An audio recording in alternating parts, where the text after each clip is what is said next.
Nearly 72 hours since the attacks that rocked Paris, calls are growing for NATO, the North Atlantic Treaty Organization, 28 countries in that alliance to respond. The charter, and I shouldn't have to remind you of this, but maybe we have to remind NATO, essentially says an attack on one is an attack on all. That, of course, is Rule 5. But taking action to defeat ISIS would require a full consensus of all the member countries. The attacks prompting an intense huddle between, look at this, President Obama and Russian President Vladimir Putin earlier today. The two leaders leaned in close to chat with each other on the sidelines of the G20 summit. That, of course, was yesterday. 30 minutes they spoke together, appearing to really perhaps listen to each other. Former U.S. Army Vice Chief of Staff and retired four-star General Jack Keane is here now. He's a Fox News military analyst. And General, ISIS is long overdue for NATO to finally respond. Why have they not yet? Well, first of all, I think they look at ISIS as just a terrorist organization. Most terrorist organizations are emanated out of the countries themselves inside of NATO. They're not looking at who ISIS truly is. ISIS has formed the Islamic State as the partial land of two countries. They are conducting a conventional war against us in that part of the world. They've expanded into 9 other affiliate countries.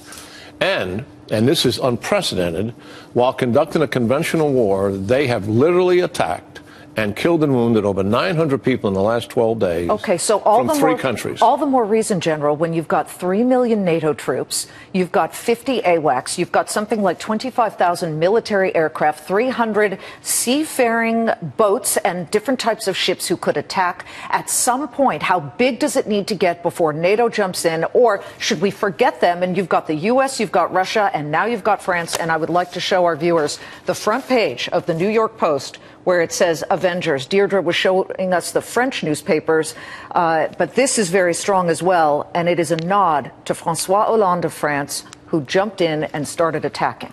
Well, sure, and certainly after this, the 3rd attack in a year that he's had, this is an expected response. Listen, the French move out. And when they had interest in Mali, and Mali was about to be toppled, they put their paratroopers in there and stopped it. So decisive action on his part does not surprise me. The feckless action that you're referring to coming with NATO, these leaders do not want to step up and deal with this problem. Even England, listen, England is attacking Iraq only and refuses to attack Syria. Those are French planes, by the way, on our screen. Those were the French planes taking off overnight, going right there to Raqqa in Syria. But as I mentioned, we also have this breaking news. Folks, you need to come back to me, and I don't know if we have the graphic now.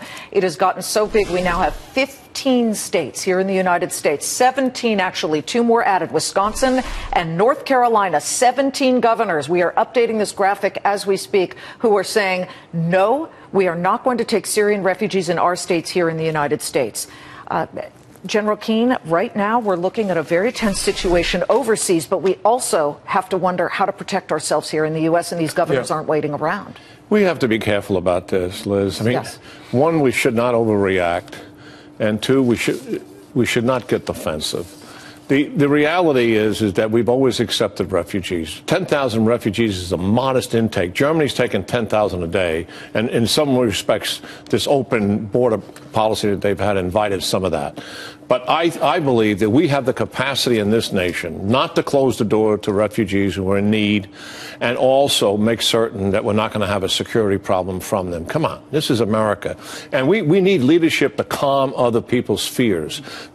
Put the intelligence services and the law enforcement leaders in front of the Congress and have them tell the congressman, here's what we're going to do with those 10,000, and get the Congress blessing and confidence on that issue is what I would recommend. Well, it's interesting to hear you say that perhaps we shouldn't react this way about the refugees, although there's real emotion here, considering that you have one of the bomb people who had strapped there, the terrorists who had strapped the bombs, that he had come possibly through Greece as a Syrian refugee. So it is touchy, it's emotional, and right now I don't think there's any real consensus on what's going on. General, thank you. Good talking to you, Liz. General Jack Keane, we appreciate it, and it's a real value to have you right here on staff.